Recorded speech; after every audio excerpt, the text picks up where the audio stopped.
والعاقبة للمتقين ولا عدوان إلا على الظالمين،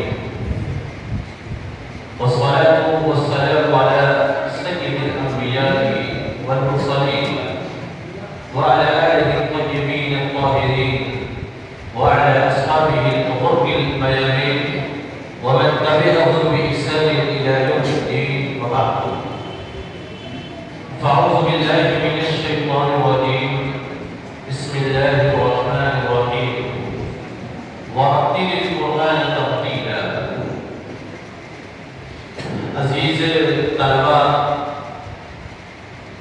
سرزمین لوہیا کے نوجوان اور بزرگان دین، اللہ کے فضل و کرم سے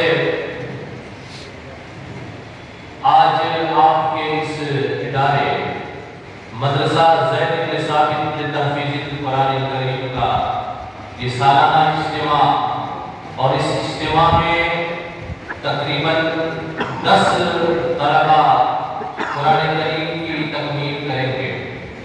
لاک ڈاؤن کے اس مرحلے میں جبکہ مدارس بند تھے، تعلیم گاہیں بند تھیں، تو جمعیت اہل حدیث لوہیا کے چند نوجوانوں نے مسجد بلال رضی اللہ تعالیٰ عنہ کے اندر تحفیظ القرآن کے مدرسے کی بنیاد رکھی، اور پہلے سال میں چند طلباء نے فراغت حاصل کی۔ دھیرے دھیرے وہ پودا جو ابھی ناتواں اور کمزور تھا، اب ایک تناور درخت کی صورت میں ہمارے سامنے اپنا پھل دیتا ہوا نظر آ رہا ہے۔ وہ پودا جو لاک ڈاؤن کی مجبوریوں میں لگایا گیا تھا، وہ ادارہ جو لاک ڈاؤن کی مجبوریوں اور اضطراری حالات میں اس ادارے کو قائم کیا گیا تھا، اللہ کے فضل و کرم سے وہ ادارہ ایک ترقی کرتا ہوا نظر آ رہا ہے، اور اس ادارے سے تقریباً 10 طلباء قرآن کریم کی حفظ کی تکمیل کر رہے ہیں۔ میں طلباء سے گزارش کروں گا کہ وہ باری باری اپنی تلاوتوں کے ذریعے سے قرآن کریم کی اس تکمیل کا آغاز کریں۔ سب سے پہلے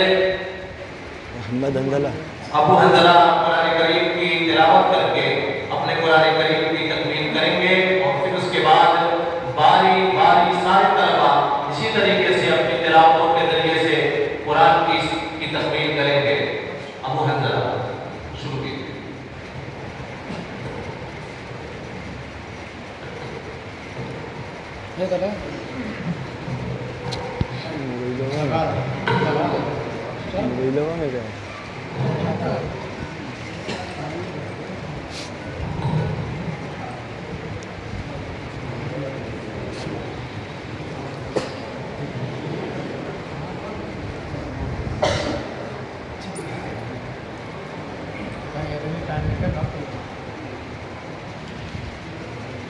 السلام علیکم ورحمۃ اللہ وبرکاتہ۔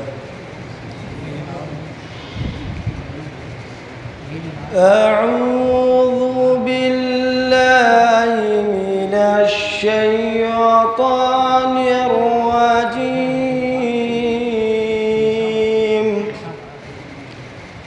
بسم اللہ الرحمن الرحیم،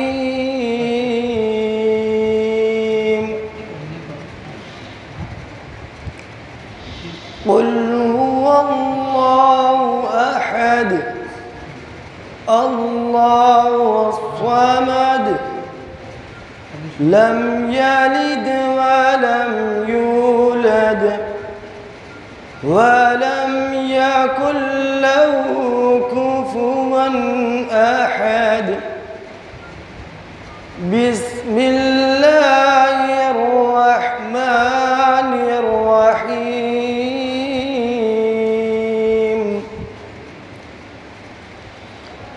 قل اعوذ برب الفلق من شر ما خلق ومن شر غاسق إذا وقب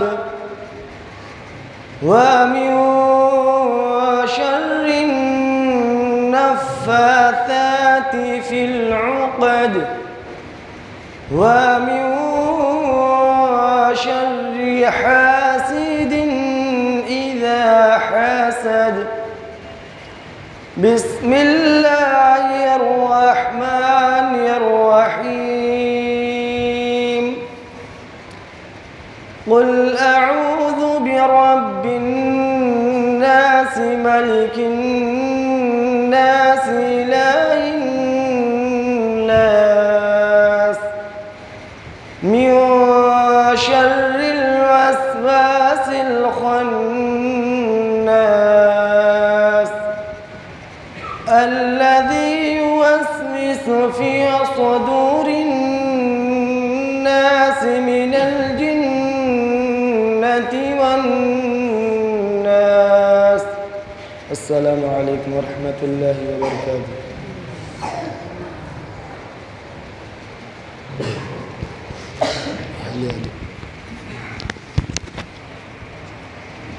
السلام عليكم ورحمة الله وبركاته. أعوذ بالله من الشيطان الرجيم. بسم الله الرحمن الرحيم.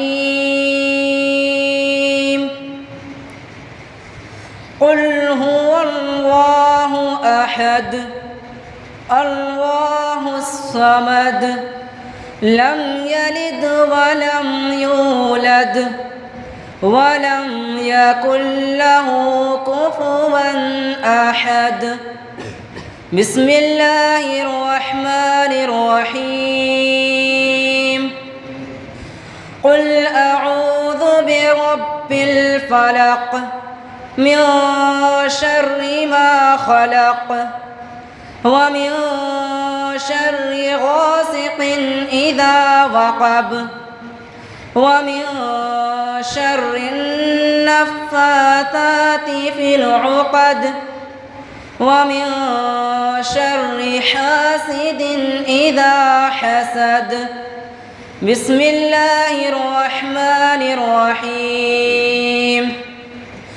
قل أعوذ برب الناس ملك الناس إله الناس من شر الوسواس الخناس الذي يوسوس في صدور الناس من الجنة والناس. السلام عليكم.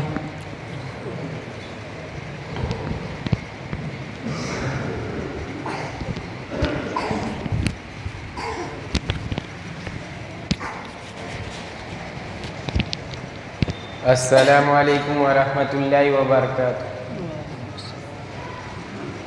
أعوذ بالله من الشيطان الرجيم. بسم الله الرحمن الرحيم. قل هو الله أحد الله الصمد لم يلد ولم يولد ولم يكن له كفوا أحد. بسم الله الرحمن الرحيم. قل أعوذ برب الفلق من شر ما خلق ومن شر غاسق إذا وقب ومن شر النفاثات في العقد ومن شر حاسد إذا حسد. بسم الله الرحمن الرحيم. قل أعوذ برب الناس ملك الناس إله الناس من شر الوسواس الخناس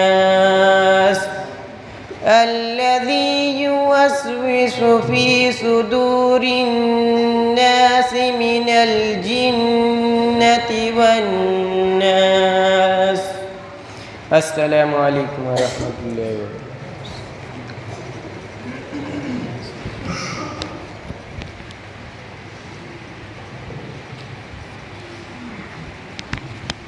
السلام عليكم ورحمة الله وبركاته.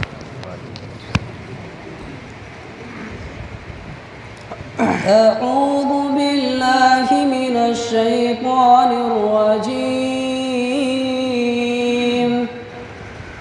بسم الله الرحمن الرحيم. قل هو الله أحد الله الصمد لم يلد ولم يولد ولم يكن له كفوا أحد. بسم الله الرحمن الرحيم.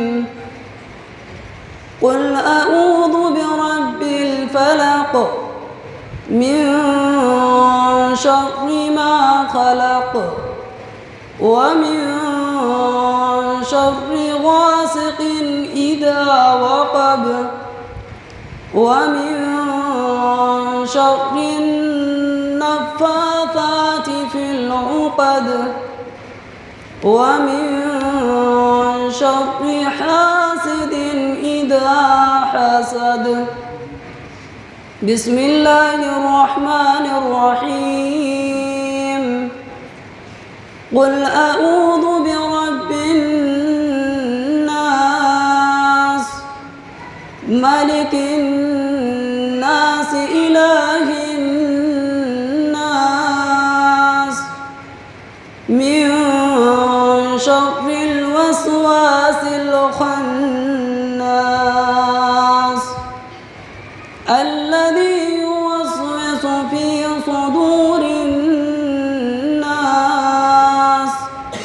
من الجنة والناس. السلام عليكم ورحمة الله.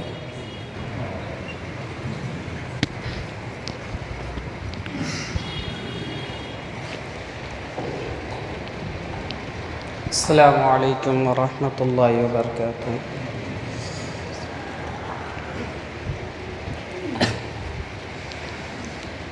أعوذ بالله من الشيطان الرجيم.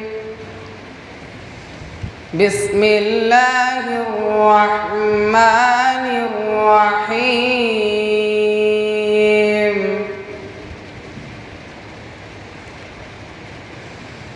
قل هو الله أحد الله الصمد لم يلد ولم يولد ولم يكن له كفوا أحد. بسم الله الرحمن الرحيم.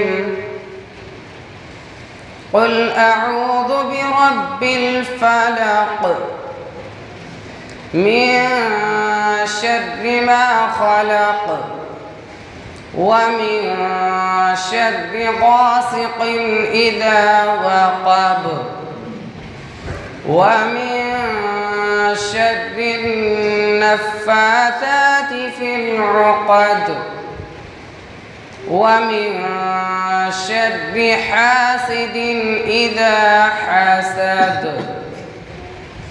بسم الله الرحمن الرحيم. قل أعوذ برب الناس ملك الناس إله الناس من شر الوسواس الخناس الذي يوسوس في صدور الناس من الجنة والناس. السلام عليكم ورحمة الله وبركاته.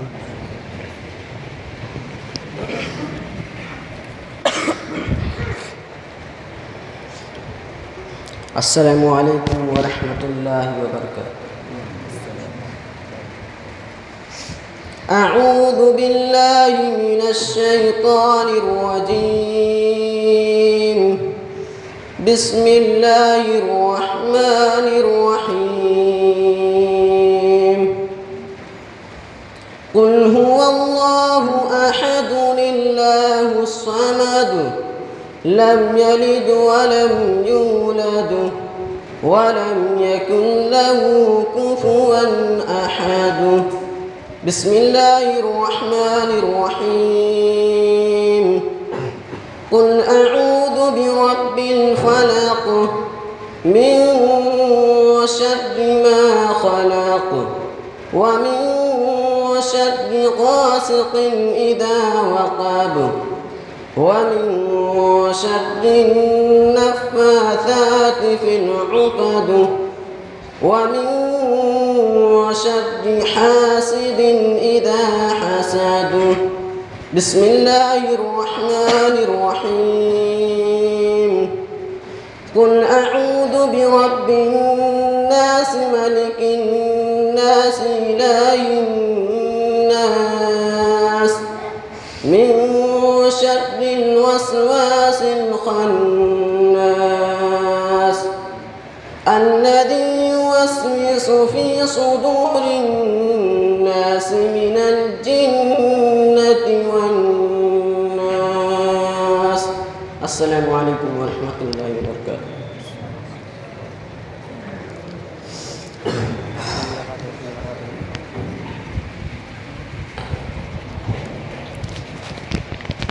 السلام عليكم ورحمة الله وبركاته.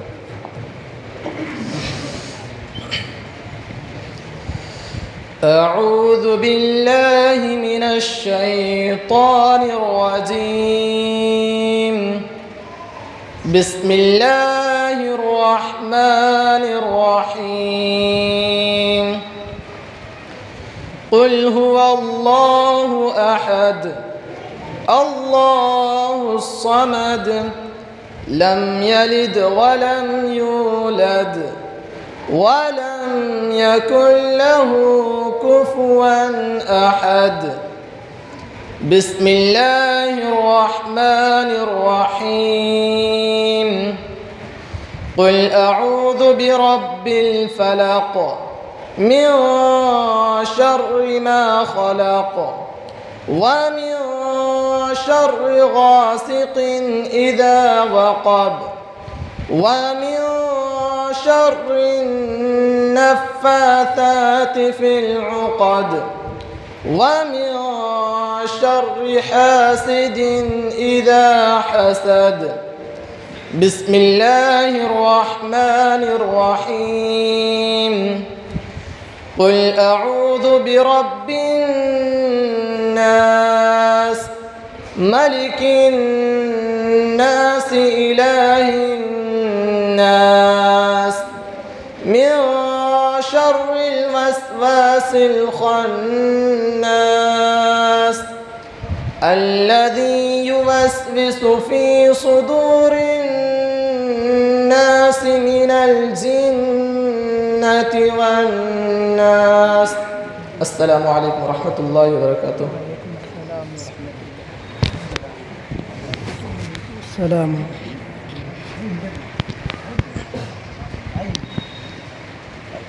السلام عليكم ورحمة الله وبركاته. أعوذ بالله من الشيطان الرجيم. بسم الله الرحمن الرحيم. قل هو الله أحد الله الصمد لم يلد ولم يولد ولم يكن له كفوا أحد.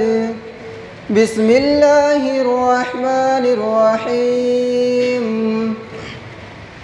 قل أعوذ برب الفلق من شر ما خلق ومن شر غاسق إذا وقب ومن شر النفاثات في العقد ومن شر حاسد إذا حسد بسم الله الرحمن الرحيم قل أعوذ برب الناس ملك الناس إله الناس من شر الوسواس الخناس الذي يوسوس في صدور الناس من الجنة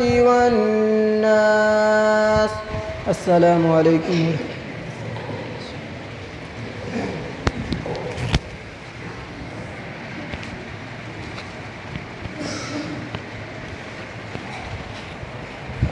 السلام عليكم ورحمة الله وبركاته. أعوذ بالله من الشيطان الرجيم. بسم الله الرحمن الرحيم. قل هو الله أحد الله الصمد لم يلد ولم يولد ولم يكن له كفوا أحد. بسم الله الرحمن الرحيم. قل أعوذ برب الفلق من شر ما خلق ومن شر غاسق إذا وقب ومن شر النفاثات في العقد ومن شر حاسد إذا حسد. بسم الله الرحمن الرحيم. قل أعوذ برب الناس ملك الناس إله الناس من شر الوسواس الخناس الذي يوسوس في صدور الناس من الجنة والناس. السلام عليكم ورحمة الله وبركاته.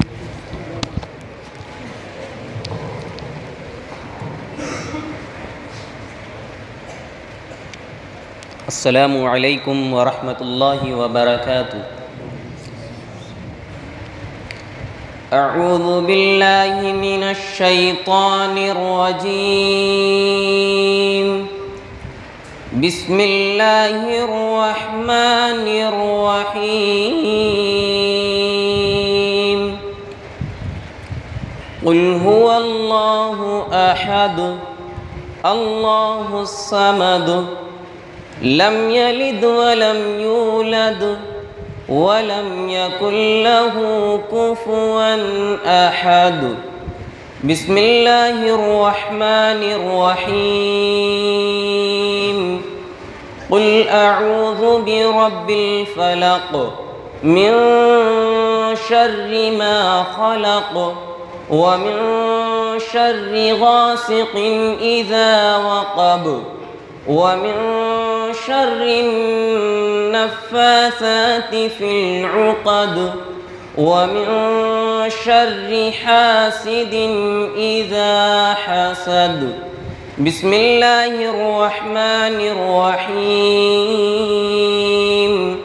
قل أعوذ برب الناس ملك الناس إله الناس من شر الوسواس الخناس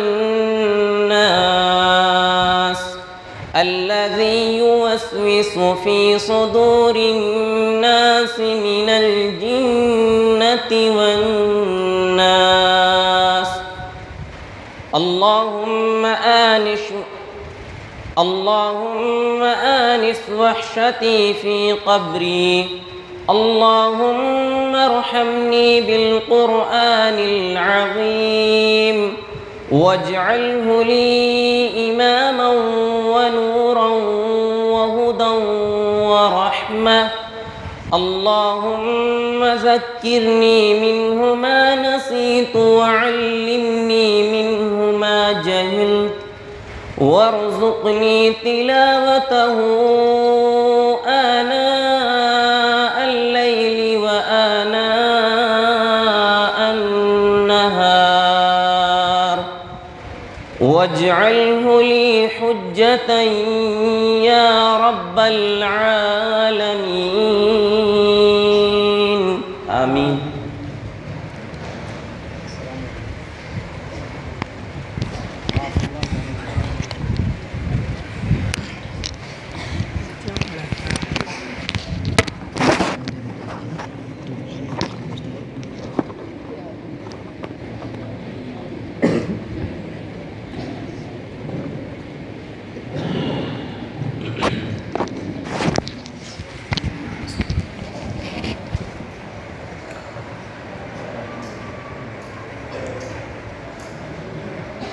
السلام علیکم ورحمۃ اللہ وبرکاتہ.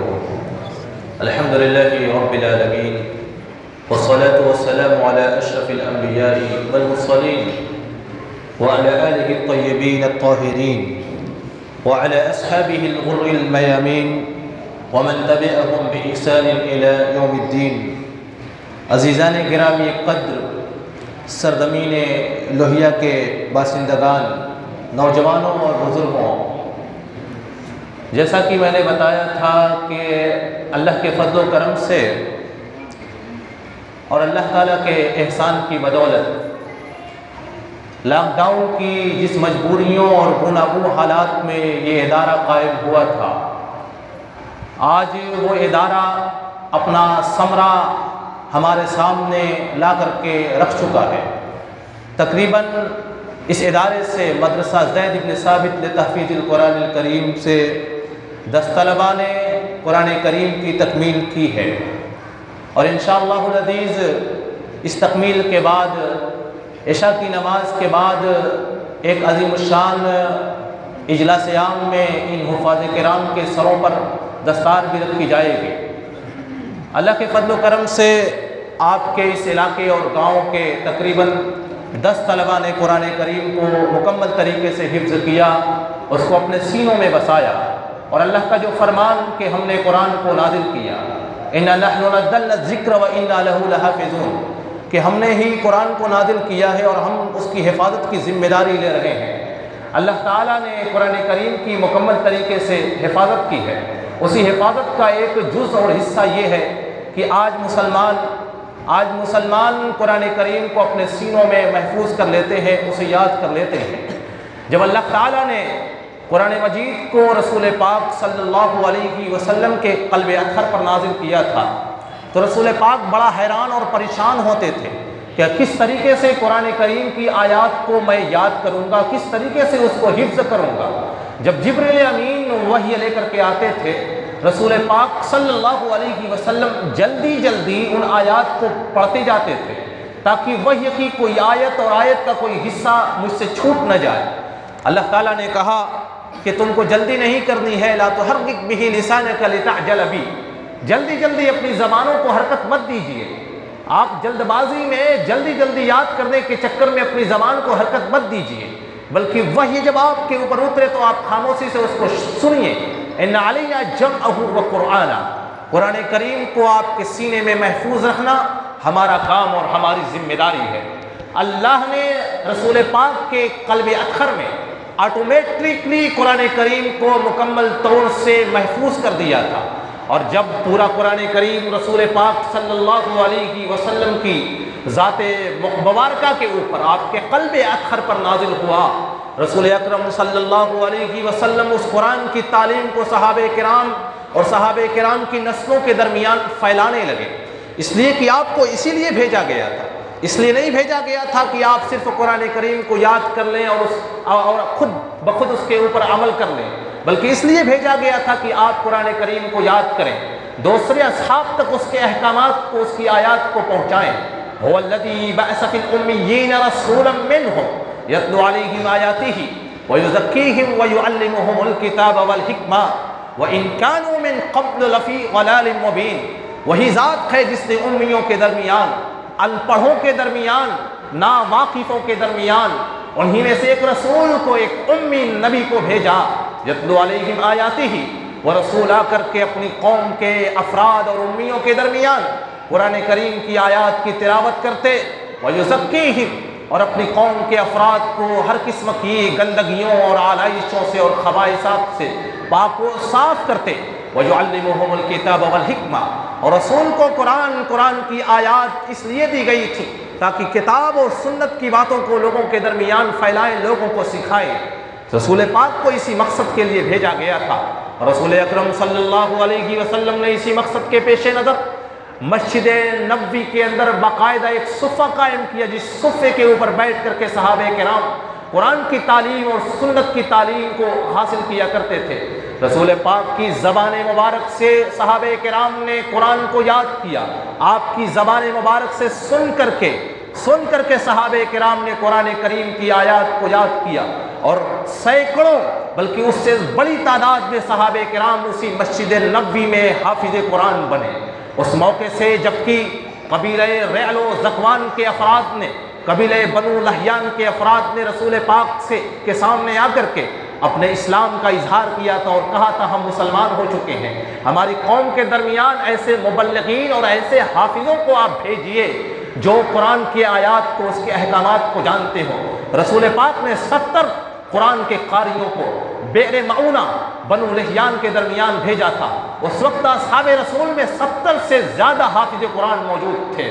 رسول پاک نے 70 حافظ قرآن کو بئر معونہ کی جانب بھیجا تھا، اور قبیلہ رعل و ذکوان کے افراد نے دھوکے سے رسول پاک کے ان 70 قرہ کو شہید کر دیا تھا۔ حضرت ابوبکر صدیق رضی اللہ تعالیٰ عنہ کے زمانے کے اندر، ان کے عہد میں جنگ یمامہ کے اندر مسیلمہ کذاب کے خلاف جب مسلمانوں نے جنگ کی تھی، جب مسیلمہ کذاب نے نبوت کا دعویٰ کیا تھا، اصحاب رسول اور صحابہ کرام نے مسیلمہ کذاب کے خلاف جب جنگ کی تھی یمامہ کی اس مقام کے اوپر، اس جنگ میں بہت سارے صحابہ کرام شہید ہوئے تھے، بہت بڑی تعداد میں صحابہ شہید ہوئے تھے، جس میں 70 حفاظ کرام کو شہید کر دیا گیا تھا۔ یہی تعداد دیکھ لیجئے، 70 بئر معونہ کے اندر شہید ہوئے اور 70 جنگ یمامہ میں تقریباً 140 صحابہ کرام وہ تھے جو شہید ہو گئے۔ اس سے بڑی تعداد رسول پاک کے صحابہ کی تھی جنہوں نے رسول پاک کی زبان مبارک سے سن کر کے قرآن کو اپنے سینوں میں محفوظ کیا تھا۔ خود رسول پاک قرآن کے حافظ، قرآن کریم کے معلم اول، اور رسول پاک کے بعد صحابہ کرام نے قرآن کریم کی تعلیم اسی مسجد نبوی سے حاصل کی، اور مسجد نبوی سے اس قرآن کی تعلیم کو حاصل کرنے کے بعد صحابہ کرام اور صحابہ کرام کی نسلیں پوری دنیا میں پھیل گئیں، اور آج قرآن کریم کی تعلیم اور تعلم کا یہ سلسلہ پوری دنیا میں جاری ہے۔ وہ قرآن جو اللہ تعالیٰ نے آسمان سے لوح محفوظ سے رسول پاک کے قلب اطہر پر نازل کیا تھا، آج وہی قرآن اپنی اصلی شکل و صورت میں ان حفاظ کرام کے سینوں میں محفوظ ہے۔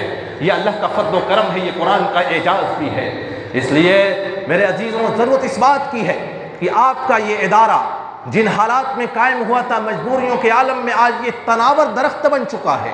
جمعیت اہل حدیث لوہیا کے ذمہ داران نے اپنی ذمہ داری کو ادا کرتے ہوئے ان طلبہ کو جو لاک ڈاؤن کے اندر قریب یہ تھا کہ ان کی تعلیم ضائع اور برباد ہو جائے، ان کا حفظ ضائع اور برباد ہو جائے، ایسے حالات میں، ایسے مجبوریوں کے عالم میں اسی مسجد بلال میں ایک ادارہ قائم ہوا، اور اللہ کے فضل و کرم سے وہ ادارہ اپنا ثمرہ دے رہا ہے۔ اس لیے آپ اپنی ذمہ داریوں کو سمجھیے، اس درخت کو پانی دینے کی ضرورت ہے، اس کو مزید تناور کرنے کی ضرورت ہے۔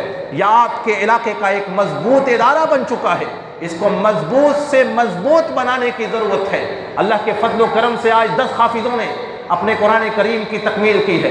انشاءاللہ العزیز اگر آپ کا تعاون رہا، اگر آپ نے اور سرزمین لوہیا کے افراد نے باشندگان لوہیا نے اگر جمعیت اہل حدیث کے ذمہ داروں کا تعاون کیا، اگر ان نوجوانوں کا تعاون کیا، انشاءاللہ العزیز کل اس سے بڑی تعداد میں ہمارے طلبہ، ہمارے اسی گاؤں اور اسی قریہ اور اسی بستی کے طلبہ حفاظ کرام حافظ قرآن بنیں گے، جو ہمارے ممبر و محراب کو سنبھالیں گے، جو ہماری مسجدوں کی زینت بنیں گے، اور پھر انشاءاللہ العزیز ایک ماحول ہوگا آپ کے اس علاقے میں کہ جس گھر میں دیکھیں گے حافظ قرآن آپ کو نظر آئے گا۔ ذوق اور شوق پیدا کرنے کی ضرورت ہے، ذمہ داروں کا تعاون کرنے کی ضرورت ہے، کیونکہ بغیر تعاون کے کوئی ادارہ نہیں چلتا ہے، بغیر مالی تعاون کے کوئی ادارہ نہیں چلتا ہے۔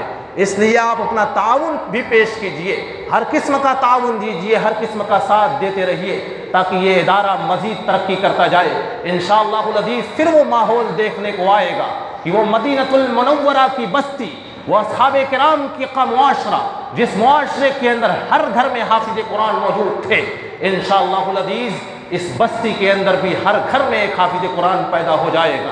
اگر ہم نے بیڑا اٹھا لیا، ذمہ داری اٹھا لی، انشاءاللہ العزیز یہ کام بھی کوئی مشکل نہیں ہے۔ ان چھوٹے چھوٹے 10 طلبہ نے اس مکمل قرآن کریم کو اپنے سینوں میں بسایا ہے۔ قرآن کریم کی تقریباً 6,500 ہزار سے زائد آیات کو اپنے سینوں میں بسا لیا ہے۔ انشاءاللہ العزیز ہر بچے کو ذوق و شوق پیدا ہوگا، اور یہاں جو بیٹھے ہوئے ہیں انہیں ضرور شوق پیدا ہو رہا ہوگا۔ ہمیں بھی شوق ہو رہا تھا جب ہم چھوٹے تھے، ہم دیکھ رہے تھے کہ لوگوں کے سروں پر دستار سجائی جا رہی ہے، لوگ صحیحین کی تکمیل کر رہے ہیں، لوگ قرآن کریم کو اپنے سینوں میں محفوظ کر کے اس کو مکمل طور سے لوگوں کے سامنے سنا رہے ہیں۔ ہمیں بھی ذوق و شوق پیدا ہوا تھا، اور پھر ہم نے بھی محنتیں کی، اور پھر آ کر کے ہم نے بھی مدرسوں کے اندر تعلیم حاصل کی، اور آج اللہ کے فضل و کرم سے اللہ تعالیٰ نے ہمیں دین کی خدمت کا چھوٹا سا موقع عطا کیا ہے۔ اسی طریقے سے دعا کیجئے اپنے لیے بھی، اپنے گاؤں کے ان طلبہ کے لیے بھی، کہ اللہ تعالیٰ جس طریقے سے اللہ تعالیٰ نے ان کو قرآن کریم کا حامل بنایا ہے، قرآن کا عامل بھی بنائے۔ ان کا مرتبہ، ان کا مقام بہت ہی بلند و بالا ہے۔ یاد رکھیے دور نبوی کے اندر حافظ قرآن کا کیا مقام و مرتبہ تھا۔ حضرت عمر ابن خطاب رضی اللہ تعالیٰ عنہ کے عہد مبارک میں حضرت عمر نے نافع ابن عبد الحارث کو مکے کا گورنر بنایا تھا، اور پھر حج کے دوران جب نافع ابن عبد الحارث جب حضرت عمر ابن خطاب سے ملاقات کرتے ہیں حج کے ایام میں مقام عثمان کے اوپر، حضرت عمر نے پوچھا کہ تم مقام عثمان کے اوپر ہو، مکے کا ذمہ دار آپ نے کس کو بنایا ہے، کس کو مکے کا گورنر بنایا ہے، مکے کا والی کس کو بنایا ہے؟ حضرت عمر سے نافع ابن عبد الحارث نے کہا میں نے ابن ابزا کو مکے کا نائب بنا کر کے میں یہاں آیا ہوں۔ پوچھا یہ ابن ابزا کون ہے؟ کہا ایک غلام ہے۔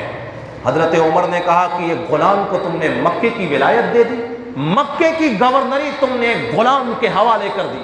نافع ابن عبد الحارث نے کہا وہ غلام تو ہیں لیکن انہو قاری لکتاب اللہ، وہ قرآن کریم کے قاری، قرآن کریم کے حافظ ہیں۔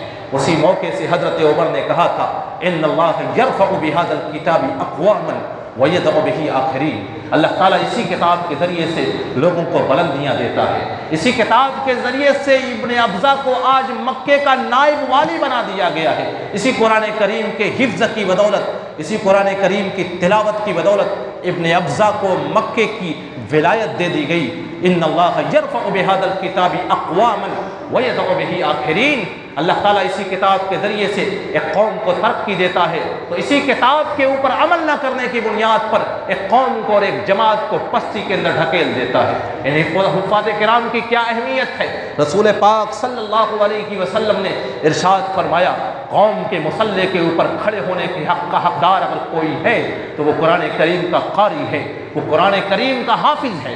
صحیح البخاری کی روایت رسول پاک نے کہا یؤم القوم اقرأہم لکتاب اللہ ثم اعلمہم بالسنہ، قوم کی امامت، لوگوں کی امامت وہ کرے گا جو قرآن کریم کا سب سے بڑا قاری ہوگا، سب سے زیادہ یاد کرنے والا، سب سے زیادہ پڑھنے والا ہوگا۔ ثم اعلمہم بالسنہ، پھر ان کا درجہ آتا ہے، پھر وہ مصلے پر کھڑے ہونے کا حق رکھتے ہیں جو سنت اور حدیث کے سب سے بڑے جانکار ہوں گے۔ اس طریقے سے رسول پاک نے ان کی اہمیت بتائی، ان کا مقام و مرتبہ بتایا کہ ان کی بڑی اہمیت دنیا میں بھی ہے، ان کی اہمیت آخرت میں بھی ہے۔ آخرت میں حفاظ کرام سے کہا جائے گا اقرأ ورتقی वरत्तिल कमा कुन्त तुरत्तिलु फी दुनिया, तुम पढ़ते जाओ जन्नत की सीढ़ियों और उसके दर्जात को चढ़ते जाओ और पढ़ते जाओ, तुम्हारी आयत जहाँ पर ख़त्म होगी वही तुम्हारी आखिरी मंजिल होगी। और जाहिर सी बात है, जिसके सीने में पूरा कुरान महफूज है वो पढ़ता जाएगा, जन्नत के दर्जात को चढ़ता जाएगा और फिर जन्नत का एक बुलंदो बाला मकाम उसको हासिल हो जाएगा, वो जन्नत के आला मकाम के ऊपर फायज हो जाएगा। इसलिए इन हुफ़ाज़ किराम की अहमियत, कुरान करीम के हिफ्ज़ की अहमियत को समझने की ज़रूरत है। इस इदारे को मज़ीद तनावर और मजबूत बनाने की ज़रूरत है। इंशाअल्लाहुल अज़ीज़ फिर वो माहौल होगा कि हर घर में आपके हाफिज़ कुरान मौजूद होगा, हर घर से कुरान करीम की तिलावत की आवाज़ फज्र की नमाज के बाद सुनाई देगी। और मैं नसीहत करता हूँ इन तलबा को, याद रखिए जिस कदर आसानी के साथ आपने कुरान करीम को याद कर लिया है, इससे कहीं ज़्यादा दिक्कत व दुश्वारी की बात यह है कि इसको याद रखना, इसको बरकरार रखना, इसको बाकी रखना इससे कहीं ज़्यादा मुश्किल है। आपको मुमकिन है कि मुश्किलात दरपेश आई हो। वैसे तो कुरान करीम को अल्लाह ताला ने कहा वलक़द यस्सरनल कुरान लिज़िक्रि फ़हल मिन मुद्दकिर, हमने कुरान करीम को ये आसान बनाया है ज़िक्र के लिए, नसीहत के लिए। है कोई नसीहत हासिल करने वाला? अल्लाह ताला ने इसको आसान बनाया है, लेकिन हिफ्ज़ में मुश्किलात आती हैं, दुश्वारियाँ आती हैं, ज़हन और मिजाज के मुख्तलिफ मरातिब होते हैं। जुहद मुसलसल अमल पैहम के बाद, दिन और रात की मेहनतों के बाद कोई हाफिज़ और आलिम बनता है, लेकिन सबसे मुश्किल मरहला वो होता है कि इस कुरान को बाकी कैसे रखा जाए, इस कुरान को महफूज कैसे रखा जाए। रसूल पाक सल्लल्लाहु अलैहि वसल्लम की एक हदीस सहीहुल बुखारी के अंदर आपने अपने सहाबा से कहा था, इस्तज़किरुल कुरान, मेरे सहाबा कुरान को दोहराते रहना, कुरान को बार बार पढ़ते रहना। फ़इन्नहु असद्दु तफ़स्सियम मिन क़ुरूबिर रिजाल, क्योंकि ये लोगों के सीनों से निकलने वाला और बहुत तेज़ भागने वाला है।